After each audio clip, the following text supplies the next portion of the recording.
Nah, sebenarnya predikat most outstanding student itu cukup berdampak untuk Jason karena di sini karena Jason habis lulus langsung dapat project. Sebenarnya sebelum lulus Ini ngomongin income deh ya, saya mau ngomongin income. Restoran sama jadi konsultan gitu.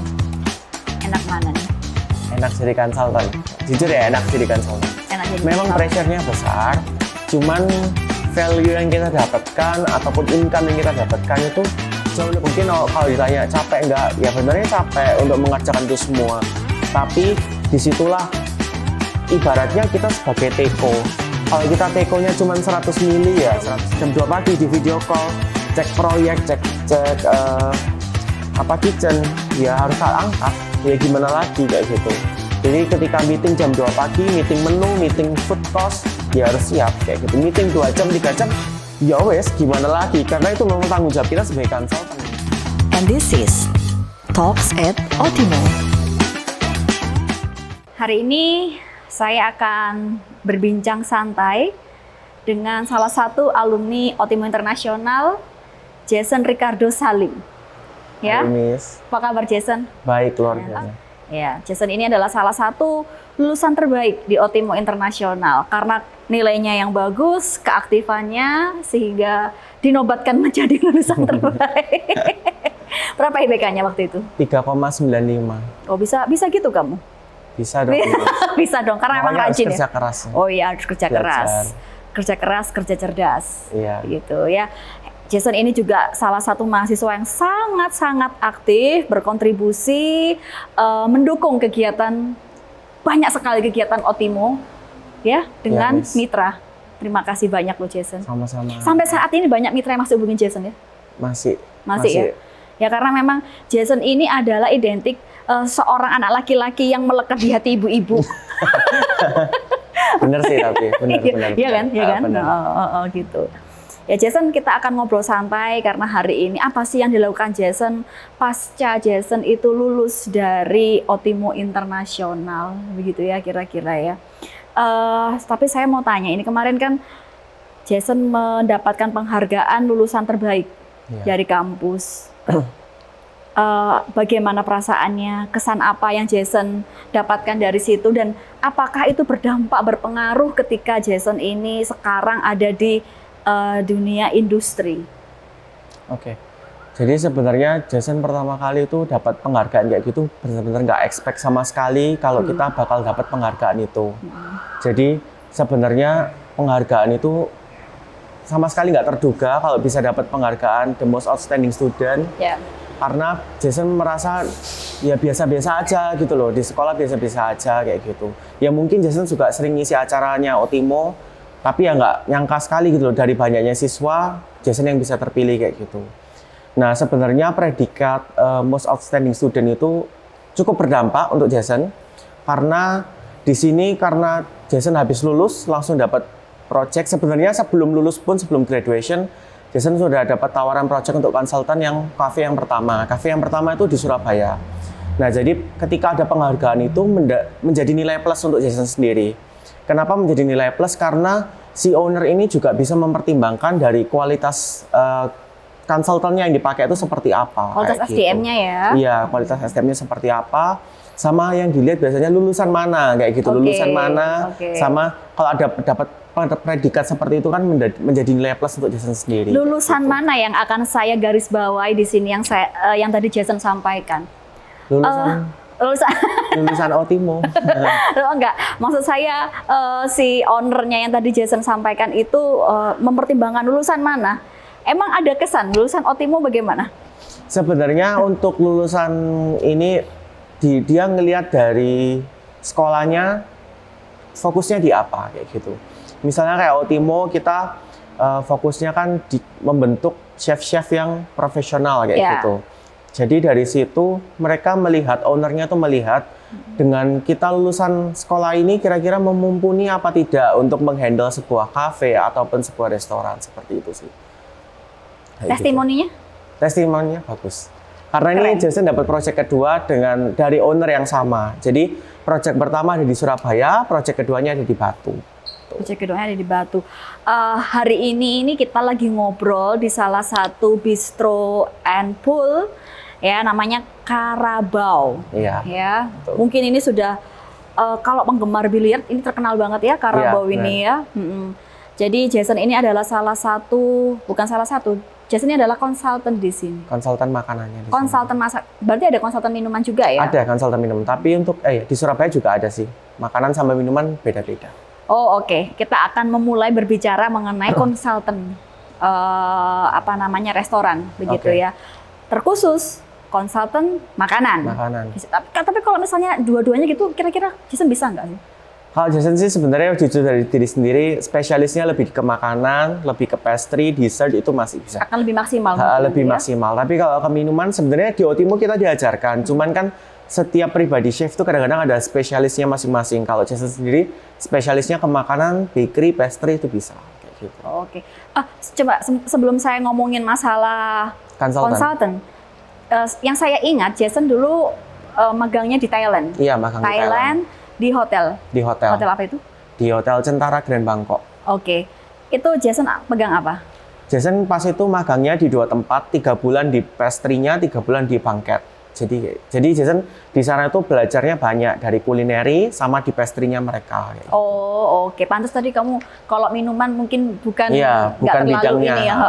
Oke, bisa. Cuman Iya. memang nggak terlalu nanti kurang terlalu oke Kurang ya. maksimal ya. Betul, kurang maksimal nanti akhirnya. Oke, kita bahas lagi kembali ke konsultan tadi. Jadi kalau lulusan di Otimo atau akademi kuliner ya, akademi kuliner itu mengajarkan para lulusannya, para mahasiswanya itu seperti yang tadi Jason sampaikan, menjadi chef profesional begitu ya. Secara komprehensif, tidak hanya masalah bagaimana how to cook saja, tapi masalah manajemen dan lain sebagainya. Betul. Konsultan menangani itu bukan? Benar. Ya kan? Konsultan menangani. Oke, bisa diceritakan Jason, mungkin ada beberapa orang tuh yang awam kalau ada beberapa tanggapan di sana itu, waduh nanti kalau anak saya lulusan kuliner nanti jadi tukang masak misalnya, jadi koki atau cuman kerja di restoran saja. Padahal tidak hanya itu. Iya. Contohnya ada Jason di sini yang bisa jadi konsultan. Mungkin Jason bisa ceritakan sedikit mungkin untuk membuka wawasan apa sih itu konsultan makanan. Mungkin orang awam mikirnya ya kalau kita sekolah kulineri ya pasti ujung-ujungnya kerjanya di chef ataupun di restoran, di hotel kayak gitu. Sebenarnya kita sekolah kulineri itu pekerjaannya luas, mencakup luas. Jadi kita kayak Jason bisa jadi konsultan, atau kita juga bisa jadi chef, ataupun jadi manajer kayak gitu. Nah, sebenarnya konsultan itu apa sih? Konsultan itu sebenarnya kita memberikan konsultasi kepada klien kita dalam pembuatan usaha. Nah, pembuatan usaha ini kita sebagai konsultan mempersiapkan apa aja?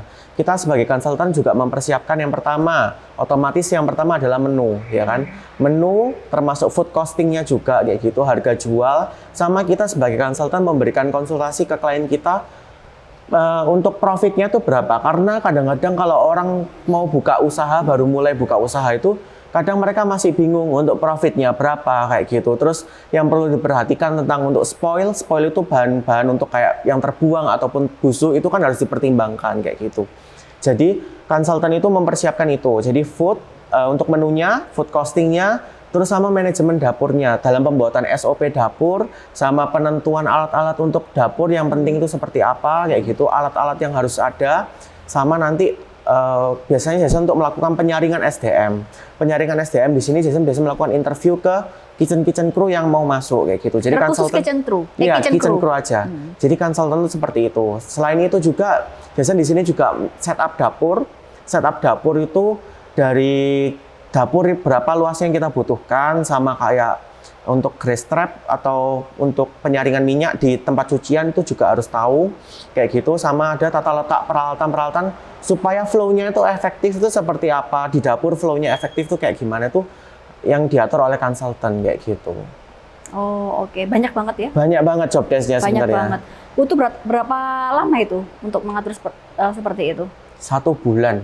Jason mempersiapkan cafe ini tuh 1 bulan dari pertama kali, kan project pertama cafe Jason di Surabaya itu which is bulan Juni. Bulan Juni itu Jason baru pulang dari Thailand. Baru pulang dari Thailand dikontak untuk dapat project cafe di Surabaya. Itu project pertama. Nah, setelah itu selama bulan Juni itu sampai bulan Juli itu Jason mempersiapkan dari menunya, yang Jason harus siapkan menu, food costing, sama kalau kebetulan di Surabaya Jason datang, kitchennya udah siap, kayak gitu, kitchennya udah siap. Jadi karena sudah siap, Jason cuman melakukan untuk food costing sama pembuatan SOP. Nah, hal itu dilakukan biasanya selama 1 bulan untuk mempersiapkannya. Kayak gitu. Selama 1 bulan. Seperti ini, kalau misalnya di suatu tempat makan tuh kan punya konsep sendiri. Yang menentukan konsep siapa biasanya kayak gitu? Untuk konsep kita sebenarnya bisa request by klien. Kalau di sini kan kebanyakan dari klien. Jason, aku minta request bistro yang seperti ini, kayak gitu. Aku minta konsep menu makanan yang seperti ini. Jadi kita mengikuti klien. Tapi kalau memang klien memang tidak tahu konsepnya mau seperti apa, mungkin sebagai konsultan kita bisa menanyakan usahanya mau modelnya seperti apa. Jadi untuk sebagai konsultan makanan, kita bisa menyesuaikan dengan konsep usahanya mereka, kayak gitu. Kalau di Karabo ini bagaimana? Kalau di Karabo itu khususnya di beberapa kota itu kan kadang-kadang berbeda ya, Miss. Ada berapa kota sih? Karabo ini ada di berapa kota? Kalau brand nama Karabo yang memakai nama Karabo itu cuman di Surabaya sama di Batu. Di Batu. Nah, terus untuk yang jualan-jualan kayak stick biliar, meja biliar itu sebenarnya di Jakarta ada.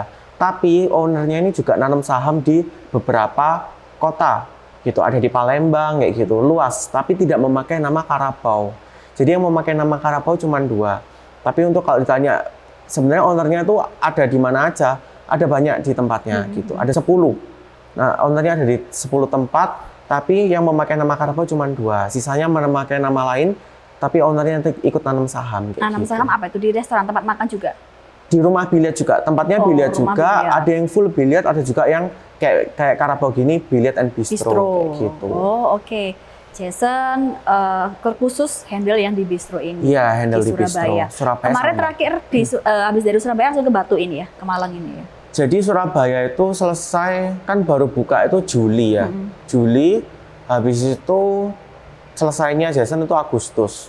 Agustus selesai, bulan Oktober itu udah mulai dikontak. Jadi selang 1 bulan langsung dapat project lagi di Kota Batu kayak gitu. Nah, selama bulan Oktober itu setelah dapat kontak dari ownernya, langsung Jason mempersiapkan karena ownernya minta konsep menu makanannya seperti apa, sama yang pertama sih minta menu konsep makanannya sih. Mau konsep makanan seperti apa. Nah, setelah itu konsep makanan udah ada, baru Jason presentasikan ke ownernya seperti apa untuk menu makanannya kayak gitu. Jadi selang 1 bulan udah dapat project baru. Kayak gitu. Menarik ya? Menarik. Menarik. Menarik. Yang saya tahu kan Jason kan selama ini kan di kitchen ya, banyak di kitchen. Ketika mendalami perannya di konsultan ini, gimana? Tantangannya besar mana? Besar sini dong, besar karena lebih komprehensif, lebih banyak yang dipegang ya. Karena kalau kita sebagai chef, kalau misal ikut restoran atau ikut hotel, kita kan cuma mengikuti SOP yang udah ada, yang sudah dibuat oleh perusahaan. Yeah. Tapi kalau di sini kita sebagai konsultan yang membuat SOP, yang membuat menu itu kita sendiri kayak gitu. Jadi kalau ditanya tantangan mana yang besar, ya tantangan sebagai konsultan. Karena mungkin bagi orang-orang lain mungkin mikir konsultan itu ya cuman bikin menu aja, karena mereka nggak tahu sebenarnya konsultan itu yang dikerjakan banyak. Sebenarnya pressure-nya tuh banyak sekali untuk jadi konsultan kayak gitu. Dari yang pertama kita pembuatan menu kayak gitu, pembuatan menu pun nggak langsung kita mempresentasikan langsung di ACC. Revisian tuh juga banyak kayak gitu. Jadi anggap aja kayak kita skripsi lah. Kita skripsi ya revision banyak kayak gitu juga. Kita mengajukan ke owner, revisiannya juga banyak. Misal nggak sesuai dengan konsepnya, atau mereka berpikir kadang-kadang ownernya ini kayaknya menunya susah kayak gitu loh. Karena kan disesuaikan dengan supaya kita servingnya cepat kayak gitu. Jadi menunya nggak boleh terlalu ribet kayak gitu. Kadang-kadang request dari owner seperti itu. Sama yang pertama itu. Yang kedua adalah pembuatan SOP dapur. Pembuatan SOP dapur ini jujur kalau ditanya, untuk pembuatan SOP dapur itu pertama kali di Surabaya. Jadi pertama kali dapat project itu jujur aja Jason kebingungan. Baru fresh graduate dapat project untuk menjadi konsultan, justru itu belum ada pengalaman sama sekali di Jason kayak gitu. Jadi di sekolah Jason cuma belajar untuk masak sama manajemen, itu kita belajar sebenarnya. Cuman untuk mendapatkan langsung terjun di industrinya benar-benar untuk menjalankan itu semua itu sebenarnya pressure-nya banyak, sama menjadi pengalaman baru yang belum pernah Jason dapat kayak gitu loh. Jadi kayak pembuatan SOP itu Jason belajar. Terus untuk manajemen dapur itu Jason belajar seperti apa sih Bahkan Jason juga nggak berhenti dari kuliah, habis itu ya udah kayak gitu kita nggak nambah ilmu, kita tetap nambah ilmu dari kuliah. Apalagi kalau konsultan banyak yang harus dikerjakan. Jadi Jason biasanya buka YouTube kayak gitu, buka YouTube belajar gimana sih cara pembuatan SOP dapur kayak gitu. Bukan SOP dapurnya aja, bukan SOP untuk karyawannya aja, tapi SOP untuk penyimpanan bahan, untuk inventory. Jadi kalau di konsultan itu kita biasa penentuan inventory. Inventory itu sebenarnya apa? Inventory itu sebenarnya kita memanajemen bahan-bahan. Manajemen bahan-bahan ini konsultan yang harus menentukan. Bagaimana kita sebagai konsultan membuat SOP untuk bahan-bahan ini. Yang pertama, tidak loss ya, tidak kehilangan barang, terus mencegah bahan-bahan itu busuk dan lain-lain. Itu kan harus ada SOP, shelf life-nya berapa lama kayak gitu. Terus sama minimum stok dan maksimum stoknya harus ada berapa. Sebenarnya kalau kita ikut hotel kan nggak akan seribet itu gitu loh, karena kan mereka yang menentukan. Tapi kalau ketika kita membuat resto, itu kita yang harus menentukan, karena di resto itu lebih ketat untuk menentukan minimum sama maksimum. Kenapa kok harus ada minimum sama maksimum? Karena kalau kita kerja di resto ataupun kita sebagai konsultan, kita harus nentuin minimum maksimum. Itu tujuannya adalah ketika kita tidak terlalu overload produksinya, kita tidak terlalu minim juga produksinya. Jadi ketika ada orderan, kita masih ada stoknya kayak gitu. Jadi ada minimumnya. Jadi ketika udah mencapai minimum ke bawah, harus ada restock. Jadi kalau mau produksi pun tidak boleh melebihi maksimum stok, karena setiap produk itu kan ada shelf life-nya, ada jangka simpannya kayak gitu. Jadi kalau misalnya terlalu melebihi, takutnya rusak. Nah, hal-hal seperti itu yang memang harus disiapkan oleh konsultan. Jadi banyak sih pekerjaannya kayak gitu. Banyak pekerjaannya. Kamu banyak, panjang banget jelasinnya. Banyak. Saya nggak usah tanya-tanya. Akhirnya kamu bisa jelasin sendiri, Jason. Soalnya banyak sih Miss kerjaannya. Iya, karena memang banyak pekerjaan dari konsultan ya. Jadi iya. Nggak cuma menu aja soalnya. Itu Jason itu dapat inspirasi menu itu gimana? Nah, pertama ya kalau Jason ditanya dari Surabaya, pembuatan menu sangat lama. Saya potong dulu. Antara Surabaya dengan yang di sini, yang di Batu ini apakah sama atau beda? Samanya maksudnya dalam arti apa? Menunya. Menunya totally different. Jadi kalau ownernya minta, Surabaya itu minta, karena owner yang di Surabaya 3 orang ya. Iya. Yang di sini cuma 1 orang, yang di Surabaya mintanya lebih ke simple. Jadi dalam arti tidak terlalu rumit dalam pembuatan menu makanannya. Tapi kalau yang di Batu itu berbeda. Karena yang di Batu kita lebih memperhatikan, di sini kan marketnya beda ya dengan Surabaya. Setuju. Surabaya itu market untuk kita daya konsumtifnya lebih tinggi daripada orang Batu. Karena orang Batu itu menurut Jason, pandangan Jason selama di sini, konsumtifnya mereka nggak setinggi orang Surabaya gitu loh. Apalagi di Batu itu menurutnya Jason marketnya itu lebih banyak ke wisatawan kayak gitu, wisatawan. Jadi kita sebagai konsultan juga harus bisa memberikan pandangan ke klien kita kayak gitu. Kalau di Surabaya kita arah menunya seperti ini kayak gitu. Kalau di Batu mungkin lebih yang bisa diterima oleh lidah-lidah orang sini kayak gitu. Karena kan orang Batu sama Surabaya lidahnya berbeda kayak gitu. Seleranya mereka berbeda. Sama harga jualnya pun juga berbeda kayak gitu loh. Karena Surabaya mungkin kita masih bisa jual dengan harga tinggi, tapi kalau di Batu itu kita nggak bisa. Jadi disitulah konsultan yang mulai benar-benar harus berpikir gimana caranya kita membuat menu yang tidak merugikan customer, dalam arti masih profit tapi masih bisa diterima oleh kantong orang-orang sini kayak gitu. Tapi kalau di Surabaya mungkin kita profit masih bisa lebih tinggi, sama menu-menunya nggak terlalu repot untuk menyesuaikan lidah-lidah orang Surabaya. Kalau lidah orang Batu ini cukup repot menurut Jason ya, cukup repot, sama harga jualnya itu harus benar-benar minim. Nah, disitulah tugas konsultan harus menekan harga HPP-nya itu, menekan supaya dapat profit yang cukup maksimal kayak gitu. Karena kalau kita sebagai konsultan nggak bisa HPP-nya menekan, nanti ya kalau di kliennya cukup berat gitu loh untuk menjual dengan harga yang terlalu tinggi untuk di Batu. Jadi konsultan itu menentukan itu. Belajar demografi juga, budaya di sini begitu ya Jason ya. Jadi harus observasi dahulu begitu ya. Iya. Tapi yang menarik tadi itu tadi. Jadi yang tadi di kampus mungkin tidak diajarkan bagaimana membuat SOP ya. Tapi Jason belajar sendiri ya. Itu kuncinya adalah selain Anda berkuliah, Anda juga harus mandiri, mau belajar, mencari beberapa source literasi dari berbagai sumber begitu ya. Betul. Sehingga menambah pengetahuan Anda semuanya. Begitu ya kira-kira Jason ya. Oke, karena kompleks begitu, berarti kan ada apa ya? Ada value lebih nih Jason. Nah, ini menarik nih kayaknya nih. Menarik nih kalau misalnya di restoran nih ya, kita bandingkan. Ini ngomongin income deh ya, saya mau ngomongin income nih. Restoran sama jadi konsultan gitu. Enak mana nih? Enak jadi konsultan.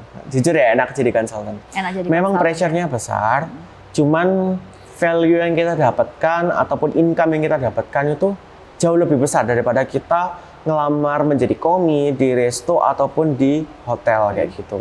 Jadi memang jadi konsultan itu ya enak, tapi jangan orang berpikir oh apa-apa semua mau pengen jadi konsultan. Yang pertama, jadi konsultan harus menyiapkan diri sendiri dulu.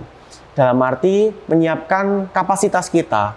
Kapasitas kita seperti apa, memumpuni apa enggak, kira-kira kita mampu apa enggak untuk menjalankan job desk yang sebegitu banyaknya untuk jadi konsultan. Jadi kita jadi konsultan bukan berpikir uangnya aja, bukan berpikir tentang income-nya aja, tapi kita berpikir kita kira-kira memumpuni apa tidak gitu loh.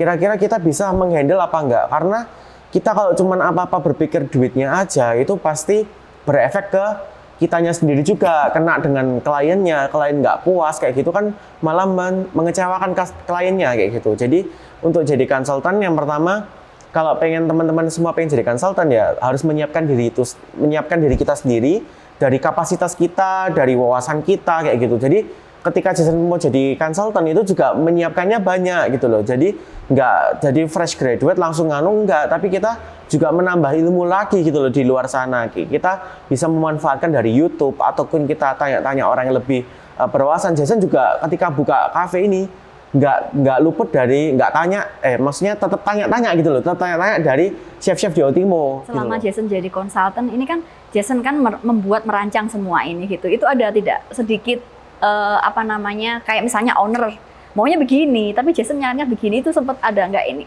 Ada, pasti ada. Gesekan seperti itu bagaimana Jason? Jadi ini boleh cerita apa nggak ini? Ya boleh dong. Boleh ya. Jadi boleh cerita kalau misalnya kapan hari itu posisi kitchen kita masih belum siap, dalam arti kita masih ada proses pembangunan. Kitchen kita juga masih belum siap. Misal kaca-kaca itu belum dipasang kayak gitu. Terus X-house itu belum dipasang, fresh air belum dipasang. Untuk itu kan terus kitchen juga masih belum bersih kayak gitu. Nah, kita dituntut pada saat itu Jason kan datang ke Batu tanggal 29. Sedangkan target dari klien itu 31 kita udah mulai opening karena kita mengejar momen tahun baru. Mengejar momen tahun baru karena ownernya pengen ada pesta kembang api di sini. Jadi kita mau nggak mau, aku sebagai konsultan juga udah menyampaikan posisi kitchen kita itu belum siap untuk buka. Dari yang pertama, kitchen kita masih kotor, kitchen kita masih perabotan belum dibersihkan semua kayak gitu kan masih dikatakan belum siap untuk buka kayak gitu loh. Karena kalau dikatakan udah siap dalam arti bahan udah siap, terus untuk peralatan udah siap, semua lengkap, terus semua tempat-tempatnya udah bersih kayak gitu baru siap. Nah, Jason udah menyampaikan itu, tapi dari klien tetap pengen untuk bukanya tanggal 31 kayak gitu. Itu perbedaan pendapat itu dan hal itu sebenarnya wajar gitu loh. Dari klien sama kita sebagai konsultan pasti ada beda pendapat karena mungkin pandangan mereka seperti apa, pandangan Jason seperti apa itu pasti berbeda kayak gitu, itu pasti ada. Tapi itu di mana tugas Jason untuk mencari jalan keluarnya seperti apa. Kalau memang customernya pengen seperti itu, kliennya pengen seperti itu, ya itulah tugas konsultan untuk nge-push untuk dari pembangunannya supaya cepat, khususnya di kitchen ya, sama nge-push untuk kitchen crew-nya supaya cepat untuk membersihkan kayak gitu. Jadi seperti itu ya. Pasti jadi ada tetap maunya owner lah ya. Iya, tetap maunya owner. Tetap maunya owner gitu. Jadi nggak bisa kontok-kontokan. Iya, nggak bisa. Kalau kita mau gondok-gondokan terus kayak kontok-kontokan. Nggak kontok-kontokan akhirnya kan wah, udahlah nggak jadilah, nggak usah pakai konsultan ini gitu kali. Iya, yang nggak gitu juga. Maksudnya ya nggak, mereka juga bakal, kita sebagai konsultan juga kan kita juga di sini ya nggak ngomong aneh ya, kita kan juga dibayar ya, di sini kita juga dibayar, kita sudah memberikan konsultasi, sudah memberikan pandangan kita. Yang penting adalah kita sudah memberikan pandangan kita sebagai tugas sebagai konsultan kayak gitu.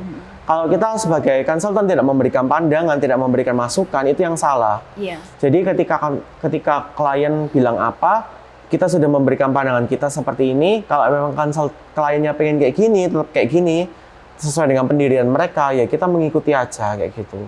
Tapi kita sudah menyampaikan plus minusnya seperti apa kayak gitu. Oke, baik. Sekarang Jason, kita ngobrolin masalah SDM. Tadi kan saya tangkap juga Jason juga menyiapkan, menginterview SDM yang ada di kitchen. Benar. Tantangannya bagaimana Jason ketika menyiapkan SDM itu sampai semua bisa running ini? Sampai semua bisa running. Pertama, kalau pasti ada penyesuaian yang susah sekali. Betul. Ya kan? Dimana Jason pernah pengalamannya pernah ada di luar, ya kan? Mungkin pernah di beberapa tempat di Surabaya yang misalnya nih ya, restorannya sudah berbintang 5 besar kan, otomatis cara pandang orang itu kan berbeda. Nah, di sini bagaimana tantangannya? Ya kalau dari Jason ya jujur ya, dari SDM-nya setiap kota tuh pasti berbeda SDM-nya. Dari kualitas mereka, dari kapasitas mereka itu pasti berbeda-beda. Di sini Jason tidak menjelekkan ya, tapi memang dari kota-kota itu kalau kota semakin besar pasti kapasitas mereka juga orang-orangnya semakin besar kayak gitu loh. Jadi bukan dari sekedar pengalamannya saja, tapi memang dari wilayahnya itu juga berbeda. Dari cara pandang mereka itu juga berbeda. Kayak misal di Surabaya sama di Batu, ditanya berbeda apa enggak? Tentu berbeda. Kapasitas mereka dari cara pandang mereka itu tentu berbeda. Misalnya kayak yang di Surabaya atau di Batu, Jason melakukan interview. Kru Surabaya diinterview, kru Batu Jason yang interview juga. Nah, untuk yang mencari krunya untuk karyawannya itu sebenarnya bukan Jason. Yang mencari itu dari manajernya. Jadi manajer ada, kandidatnya Jason cuma menginterview saja kayak gitu. Jadi kalau butuh penyesuaian, tentu butuh penyesuaian dari apa yang Jason belajar di Otimo. Karena kita di Otimo dididik cukup keras, di dunia dapur kita cukup keras kayak gitu. Apalagi Jason juga di hotelnya juga di luar negeri. Didikan mereka juga pasti berbeda dengan yang ada di Indonesia. Kalau kita mau menyamakan didikan luar negeri sama didikan Indonesia, tentu orang-orang di sini juga mungkin terbilang akan kaget dengan didikan orang luar gitu. Karena mereka orang luar itu kan didikannya juga lebih keras daripada didikan orang-orang di sini. Mungkin ya juga banyak kitchen-kitchen di Indonesia yang keras didikannya. Cuman didikan budaya mereka kan masih berbeda, antara luar negeri sama Indonesia itu pasti berbeda. Jadi penyesuaian itu. Jadi kita nggak bisa semena-mena melakukan apa yang kita dapatkan. Misalnya ada kerja di luar negeri, kita menerapkan itu semua di Indonesia ataupun di Kota Batu. Itu nggak bisa diterapkan sama persis, nggak bisa. Karena apa? Karena wawasan mereka, cara pandang mereka itu berbeda. Misal kita mau ngerasi kayak gini ya, cara kerja di Thailand seperti ini, mau dilakukan di Kota Batu itu nggak bisa. Karena kita juga menjaga perasaan dari kru kita, karena budayanya kita itu tentu berbeda gitu loh. Budayanya orang Thailand, budayanya orang Indonesia itu berbeda. Jadi kalau mau disamain pun juga nggak akan bisa klop kayak gitu. Jadi disitulah Jason juga menyesuaikan dari cara kerja mereka kayak gitu. Dalam arti Jason tetap memberikan patokan SOP, tetap ada SOP, memberikan patokan harus kerjanya seperti ini kayak gitu. Tapi juga tidak bisa disamakan dengan Thailand gitu, karena kita menyesuaikan dengan wilayahnya kayak gitu. Tipe kepemimpinannya Jason itu nggak keras yang Jason tuh kan bukan tipe orang yang marah-marah ya. Misi kan tahu sendiri kalau Jason di kuliah kan nggak pernah marah-marah kan. Jason tipe kepemimpinan yang bukan orang yang suka marah-marah, kayak bukan orang yang tek-tek itu enggak. Sebenarnya kan kepemimpinannya santai, tapi tetap sesuai dengan aturan. Karena di sekolah pun juga kayak gitu. Di sekolah pun Jason nggak akan keras gitu. Ketika ada ujian misal jadi sous chef ya, Jason nggak akan keras, tapi Jason sesuai dengan aturan, dengan follow yang rules-nya yang udah ada itu di follow aja, diikutin aja kayak gitu. Jadi ketika Jason memimpin di sini, Jason bukan tipe kepemimpinan yang kayak kamu harus kayak gini, kamu harus gini. Enggak kayak gitu. Jadi orangnya lebih santai aja kalau Jason itu kayak gitu, lebih santai. Kamu mengikuti aturan, mengikuti SOP, itu Jason nggak akan marah kayak gitu loh. Tapi ketika standarnya tidak sesuai, quality-nya nggak sesuai, itu baru Jason memberikan teguran. Tapi kalau memang udah dilakukan berkali-kali, kayak misal ada di beberapa kru di sini tuh kayak gitu, harus diberikan teguran beberapa kali, itu Jason udah mulai menaikkan nada tinggi kayak gitu. Ketika di Jason udah ada nada tingginya kayak gitu. Biasanya kalau ditanya pernah marah tak? Anak-anak kru di sini pernah marah tak chef? kok kayaknya chefnya ini apa sabar kayak gitu. Nggak pernah marah, cuman di sini aku marah ya gitu. Berarti kan kalian yang keterlaluan. Jason menyampaikan seperti itu. Berarti kan kalian yang keterlaluan, Jason kayak gitu. Tapi meskipun dibilang marah pun, marah besar pun tidak. Cuman ya sekedar marah aja, sekedar memberikan teguran yang rada keras aja ke mereka supaya mereka itu mengerti. Karena teguran pertama tidak akan keras, tapi teguran kedua biasanya akan lebih mulai mengerasi kayak gitu supaya mereka mengingat akan teguran itu. Jadi nggak terulang-ulang lagi kayak mendidik gitu. lah ya. Iya, lebih mendidik mereka. Oke, keren tuh Jason ya. Menarik. Sangat Ya menarik. pusing memang, Pusing. tapi karena memegang beberapa banyak sekali yang dipersiapkan di sini ya. Ternyata di dunia kitchen itu tidak hanya melulu masalah memasak, tapi ada mengenai stok makanan, ya kan, stok bahan, stok bahan diperhitungkan, stok peralatan, ya kan, benar. lalu kos pengeluaran untuk beli peralatan, beli Benar. bahan, kayak gitu ya, profit dan Bahan-bahan. sebagainya itu ternyata sedetail itu ya Jason betul. ya. Keren sekali. Tapi Jason ini kita akhirnya saya baru ingat nih, kan Jason ini kan dulu kan pernah jadi pengajar nih. Ngajarin membuka kelas online. Buka kelas. Nah, ini setelah Jason ini sibuk menjadi konsultan sekarang ya kan. Loh, lu tadi cerita sama Miss Ica dari berangkat jam berapa? Dari malam sore sampai subuh. Sampai subuh kerjanya. Sampai subuh ya. Nah, itu kan berarti kan memakan waktu yang sangat banyak. Nah, ini bagaimana dengan kelas rintisan Jason yang dari SMA dulu? SMA kan? Iya, Dulu bikin kan? SMA. Kalau saya nggak salah ingat. Gimana Jadi, Jason? Kalau kelas itu, cerita dulu dari awal, kelas itu Jason bukanya dari SMA kelas 11. Jadi Jason udah mulai mengajar. Mengajar apa? Mengajarnya ke kue-kuean, pastry, kayak gitu. Nah, pada saat itu Jason sebenarnya kalau mau buka kelas itu jujur ragu.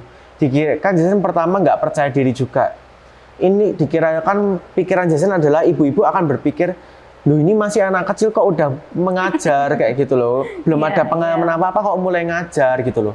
Akhirnya Jason mulai memberanikan diri karena gini, Jason mengikuti tantenya Jason. Tantenya Jason juga pinter bikin kue, pinter bikin roti dan buka kelas kayak gitu loh. Dari situ kok Jason mikir kayak gini, oh sharing ilmu itu enak gitu loh. Jason mikirnya kok sharing ilmu enak. Jason kepengen gitu loh. Kayak kapan hari kan Jason ngeliat tantenya Jason terima WA, terima telepon. Jadi ini cukup terbilang aneh gitu loh. Orang kadang-kadang anak muda pengen keluyuran, pengen have fun sama temen. Tapi di sini Jason pengen sharing ilmu gitu loh. Malah seneng kalau dapat telepon banyak, dapat chat banyak, orang tanya-tanya bikin kue gini. Jason kenapa gagal ya? Kadang-kadang kan ibu-ibu kan kayak gitu. Jason kenapa gagal ya? Jason kok aku bikin kayak gini nggak bisa? Jason ini kira-kira penyebabnya apa kayak gitu. Nah sebenarnya yang dari situ yang memacu Jason untuk kok sharing ilmu enak ya, asik ya kayak gitu. Dari situlah buka kelas yang harganya cuma 150.000 kayak gitu. Buka kelas murah-murahan aja untuk awal kelas kok rame, terus flow-nya udah mulai rame dari situ, dari SMA kelas 11, kelas 12 sampai kuliah di Otimo, sampai di situ mulai rame nih, kok kelasnya mulai rame, akhirnya materinya udah mulai diperbanyak kayak gitu. Nah, mulai diperbanyak. Nah, sebenarnya pembuatan materi itu kan cukup sering ya, untuk buka kelas itu Jason sering. Tapi semenjak Jason magang di Thailand, semua berhenti. Semua udah mulai berhenti, di Thailand juga udah mulai fokus magang, udah nggak ada buka kelas. Pulang dari Thailand pun udah ada project baru, ya kan yang Jason bilang di Surabaya itu, project baru. Nah dari situ, dari mulai magang sampai project baru pertama bulan Juni, sampai sekarang berhenti semua. Hampir setahun ya? Hampir setahun udah berhenti semua, kelas-kelas udah berhenti. Tapi disinilah maksudnya ya teman-teman dari ibu-ibu itu banyak tanya, Jason nggak ada materi lagi Jason lagi viral loh ini, kok nggak ada kelas kayak gitu. Tapi baru-baru ini Jason buka kelas Miss. Jadi Jason kan pulang tanggal 9 kemarin kan, karena ada Imlek tanggal 10-nya, tanggal 9 datang, Jason pulang seminggu.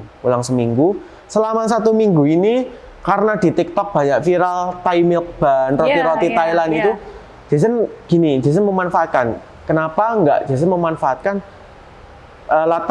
latar backgroundnya Jason itu udah pernah magang di Thailand, kenapa enggak memanfaatkan ini menjadi kelas lagi untuk menjadi ladang cuan lagi ini. Ladang cuan lagi. Jason memanfaatkan itu menjadi ladang cuan lagi. Jadi selama 1 minggu, biasanya kalau bikin materi ya, bikin materi kelas tuh cukup terbilang lama, 2 minggu, 3 minggu untuk melalui proses trial and error. Kayak gitu. Tapi kebetulan yang Thai Milk Bun ini, karena Jason sudah ada bekal di luar negeri, per menu resep-resepnya apa, tinggal dirombak aja. Karena kalau bikin menu itu kadang-kadang Jason menciptakan menu. Tapi kalau yang Thai Milk Bun ini, yang kelas terbarunya Jason itu, Jason dari wawasan yang ada di Thailand, Jason pakai, kita rombak sesuaikan dengan lidah orang Indonesia. Jadi selama 1 minggu di Surabaya, itu syuting video. Jadi produktif, tetap di Surabaya nggak liburan, di Surabaya tetap cari cuan gitu. Surabaya menyiapkan itu semua dari pembuatan resep, terus dari syuting video. Jason nggak punya tim loh, Jason nggak punya tim.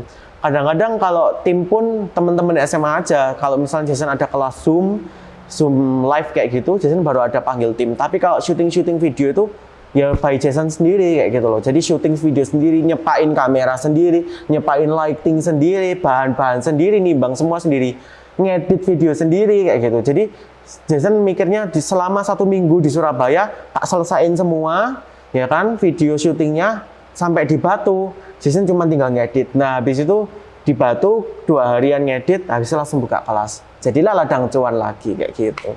Nah, jadi sebenarnya kalau ditanya udah berapa lama nggak nganu kelas, ya sebenarnya udah lama.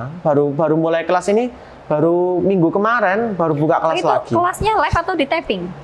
Di video, tapping video kayak tapping gitu. video. Tapi nggak live ya, Miss. Jadi kita sebagai pengajar cuma mengirimkan video, mengirimkan resep aja ke dalam grup gitu. Jadi seperti proses pembelajaran online itu kalau betul, sekarang proses pembelajaran online. Learning seperti itu kan. Jadi kirim linknya. Kirim linknya, kirim videonya aja sama resepnya. Mereka tinggal mengikuti resepi. Ketika mereka kesulitan, mereka tinggal chatting Jason ataupun WA Jason kayak gitu. Ada berapa siswa yang ikut kemarin terakhir? Kemarin terakhir 41. Se-Indonesia Raya? Iya, banyak. Kalau muridnya Jason itu kan karena online ya, mereka lebih mudah mengikuti. Ada yang dari Palembang, ada yang dari Papua, kayak gitu. Jadi dari situlah mereka tuh kadang-kadang Jason bahan A ini nggak ada di sini loh. Kira-kira penggantinya apa? Bahan B nggak ada loh. Bahan C ini mahal di sini kayak gitu. Jadi pengajar itu juga memberikan substitusinya apa sih kayak gitu. Ya. Jadi kalau murid, karena kan nggak semua murid itu tinggal di kota besar. Di kota besar mungkin lebih mudah untuk cari bahan-bahan, tapi kalau di kota kecil kan susah, Miss, kayak gitu. Luar biasa ya. Tetap dijalankan itu Jason, pasti nanti banyak yang cari. Betul, cuman ya itulah, karena pas itu ada project cafe itu semua tertangguh, udah semuanya nggak bisa dijalankan, ya fokusnya ke sini karena gini, kalau pressure-nya, tanggung jawabnya kita membuka kelas sama tanggung jawabnya kita mengurus kafe itu tentu berbeda. Pasti lebih besar di kafe kan, di restoran kayak gitu. Karena ya kita sama-sama dibayar. Cuman kan tanggung jawabnya kita itu berbeda. Jadi Jason lebih memilih untuk meng-stop dulu untuk yang di kelasnya itu dulu, di-stop dulu. Jason mengerjakan pekerjaan yang ini dulu. Karena pekerjaan ini nggak main-main kayak gitu. Pekerjaan ini menyangkut banyak uangnya dari klien. Ketika Jason tidak bisa maksimal kerjanya, tidak bisa memberikan konsultasi yang maksimal, terus dari kan yang tadi Jason ceritakan adalah profitnya itu kan juga perlu dipertimbangkan kayak gitu. Misal ownernya, aku minta profit kayak segini, bisa nggak ya kira-kira kayak gitu. Terus tak bilang profit segini terlalu tinggi di kota ini, nggak bisa kayak gitu. Nanti Jason yang menyesuaikan, HPP-nya ditekan, profitnya segini, kira-kira mau nggak kayak gitu. Misal kliennya protes, terlalu kecil Jason kayak gitu, ya kita menyesuaikan lagi lah akhirnya, ya seperti itulah. Jadi revisi lagi, terus profitnya mau berapa persen kayak gitu. Sama sebenarnya kan kalau kita konsultan nggak cuma hitung profit, tapi hitung operasional, terus menghitung kalau jaga-jaga ada bahan-bahan wasting ataupun bahan-bahan spoil atau bahan-bahan yang busuk, rusak kayak gitu kan harus diperhitungkan. Jadi supaya nggak minus itu gimana kayak gitu.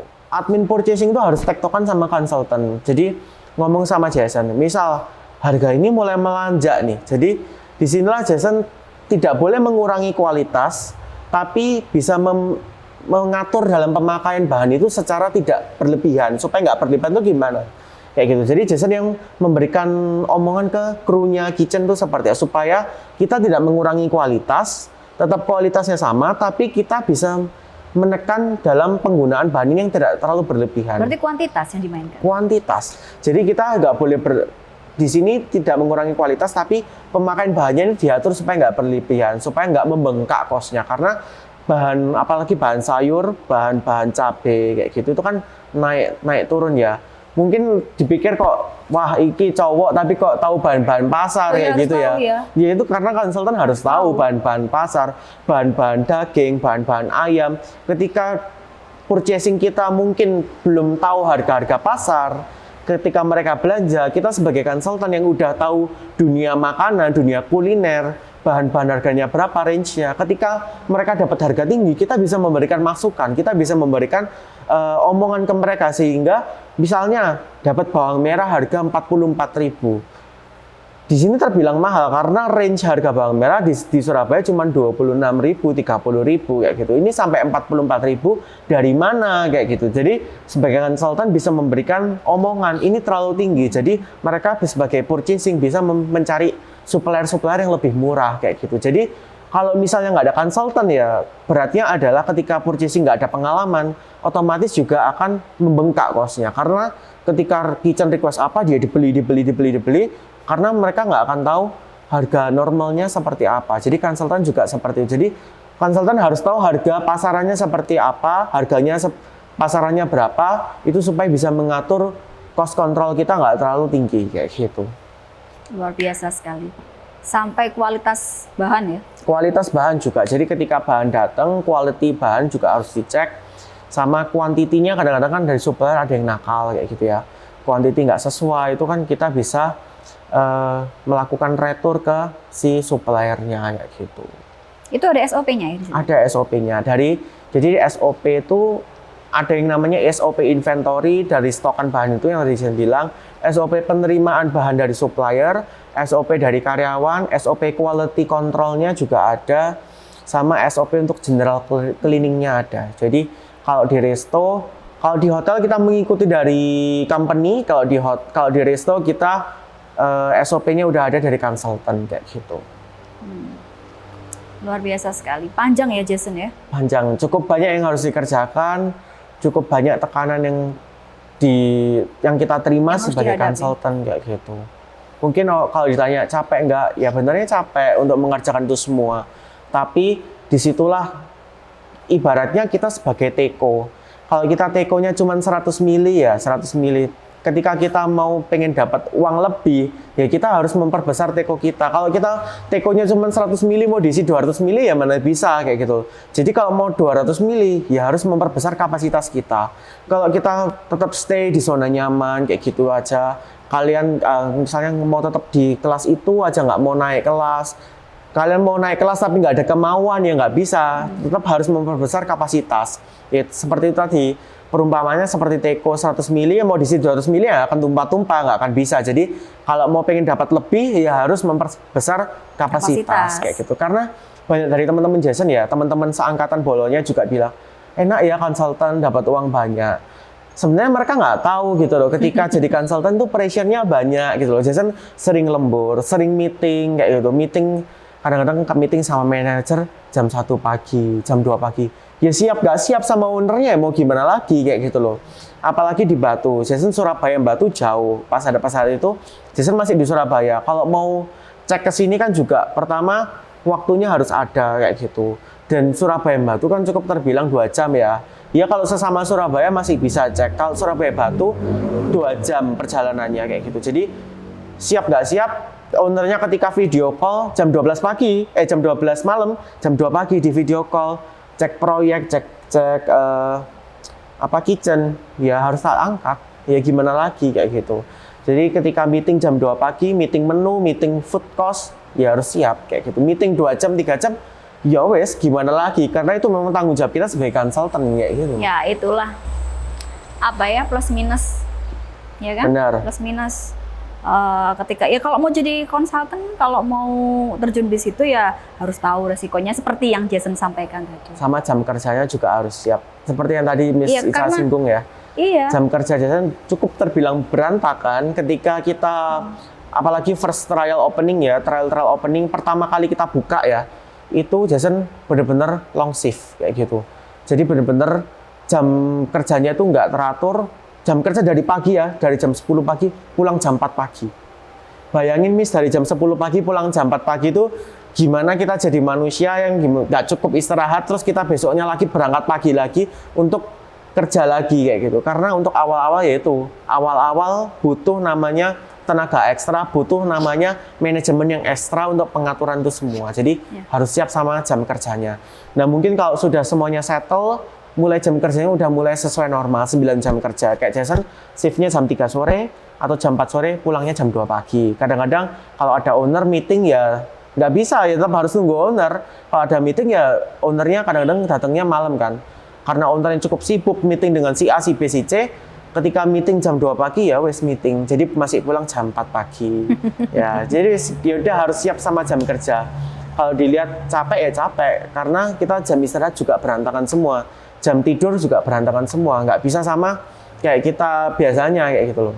Kalau kita kuliah kan kita pulang sore kita masih bisa tidur, kita belum kerja masih bisa tidur kayak gitu. Tapi kalau ketika udah kerja, industrinya benar-benar kejam ya harus menyesuaikan itu semua. Ya memang kalau untuk mencapai sesuatu yang lebih tinggi, kesuksesan itu memang harus ada yang pengorbanan juga dikorbankan besar. Ya. Jadi tidak bisa seperti magic sulap begitu ya. Tiba-tiba, wah aku kaya, punya uang kan, tidak ya. Jadi ada proses di situ yang harus dilalui. Begitu ya Jason ya. Benar. Oke Jason, saya rasa ini sudah cukup banyak nih. Itu bukan hanya pelajaran juga buat teman-teman di sana yang melihat Jason pada saat ini, tapi juga buat saya secara pribadi begitu ya. Jadi dari anak muda kita belajar bahwa kerja keras, kerja cerdas ya, terus memperbesar kapasitas itu sangat penting. Ya, sangat penting di era yang penuh persaingan pada saat ini. Begitu ya Jason ya. Begitu. Oh, Jason juga menentukan target marketing mungkin di sini atau bagaimana? Target marketing di sini. Maksud saya kalau misalnya nih marketnya harus pakai bagaimana nih cara pemasarannya kayak gitu? Untuk cara pemasaran, strategi pemasaran untuk makanan sebenarnya ada dari Jason kayak gitu. Jadi di sini adalah pinter-pinternya kita tektokan dengan tim marketing di sini. Mungkin tim marketing di sini karena brand Carabao itu kan terkenalnya oleh biliat ya. Jadi kalau misalnya mungkin tentang F&B-nya mungkin mereka masih belum kayak gitu, masih kurang kayak gitu. Nah di sini konsultan juga memberikan teknik marketing supaya marketing makanannya seperti apa, supaya nge-push penjualan kita tuh seperti apa gitu. Tektokan sama si marketing dari bistronya kayak gini, bistronya itu. Jadi supaya mencari strategi marketing yang efektif, strategi marketing yang langsung kena ke target kita itu seperti apa itu ada juga kayak gitu. Oh Jason juga mengarah ke situ. Sedikit tapi nggak terlalu luar banyak. Biasa ya, gitu. Ya, luar biasa sekali. Terima kasih Jason, sama-sama sharing ilmunya. Mungkin ada pesan buat teman-teman? Nah, buat teman-teman yang mungkin teman-teman di Otimo ya, teman-teman yang berkuliah di Otimo ataupun luar Otimo yang pengen kuliah di Otimo. Yang pertama adalah ketika kita di sini sekarang adalah mungkin kalau dilihat orang berpikir baik pengalaman aja cukup, tapi sekarang di industri yang sekarang banyak hotel ataupun banyak restoran itu lebih mencari orang-orang yang ada background culinary school-nya, background diplomanya, kayak gitu. Jadi mungkin teman-teman kuliner jangan ragu ketika kita memang ada passion di kuliner ya silakan jalani passion kalian di dunia kuliner. Kalian bisa juga cari sekolah kuliner di Otimo juga, kalian juga akan belajar banyak mengenai dari nggak cuma makanannya aja, tapi kalian akan belajar banyak dari mata-mata kuliah lainnya yang akan mendukung karir kalian. Seperti di sini sebagai konsultan itu jujur mata kuliahnya banyak juga yang mendukung untuk menjadi konsultan, mendukung karir Jason kayak gitu. Jadi kalian kalau pengen bekerja, pengen naik kelas, pengen mengupgrade diri kalian, pastikan kalian juga mau ada usaha diri kalian, siap dengan pengorbanan yang tadi Jason ceritakan, pengorbanan cukup banyak yang dikorbankan dari waktu, terus dari kesenangan kalian yang mungkin masih anak-anak muda, kalian masih mau have fun dan lain-lain, masih mau nongkrong dan lain-lain. Mungkin kalau kalian pengen jadi yang lebih besar, misal kayak ibaratnya tadi teko, kalau kalian tekonya lebih besar, kapasitasnya kalian dapat pengen lebih, ya kalian juga harus mau memperbesar kapasitas kalian. Jadi pokoknya tetap berusaha, tetap kerja keras, pokoknya jangan ada kata nggak bisa, karena banyak orang di luar sana mungkin bilang, aku nggak percaya diri, aku di kuliah kurang Jason, aku di kuliah kayak gini, tapi tetap percaya kalian tuh pasti bisa, pokoknya kalian ada kemauan, pokoknya ada jalan kayak gitu. Jadi ada kemauan, ada jalan, sama ada usaha, yang penting seperti itu, sama ada tanggung jawab. Karena kalau kerja itu nggak cuman kualitas kita, tapi tanggung jawab kita sama cara kerja kita itu juga dipertimbangkan sama di dunia kerja seperti itu. Kayak gitu. Pokoknya tetap berusaha. Itu sih. Tetap berusaha semaksimal mungkin, berikan yang terbaik. Pokoknya ketika kita bekerja, berikan yang terbaik untuk klien kita kayak gitu, supaya nggak ngecewain. Ya, jangan bikin kecewa pokoknya ya. Supaya repeat. Repeat. Ya karena membangun trust tadi itu loh Jason. Jadi akhirnya, oh ini bagus nih Jason nih, akhirnya untuk project berikutnya kan dipercaya lagi begitu ya. Benar. Jadi kita pertama kerja memperluas lingkungan kerja kita, memperluas lingkup kerja kita, sama kita juga bisa memperpanjang, dalam arti kita kerja sama owner A nggak jangka pendek tapi jangka panjang gitu. Oke. Terima kasih Jason untuk percakapan Sama-sama, hari Miss ini. Terima kasih dan sukses selalu buat Jason. Thank you Miss Ica. And this is Talks at Ultimo.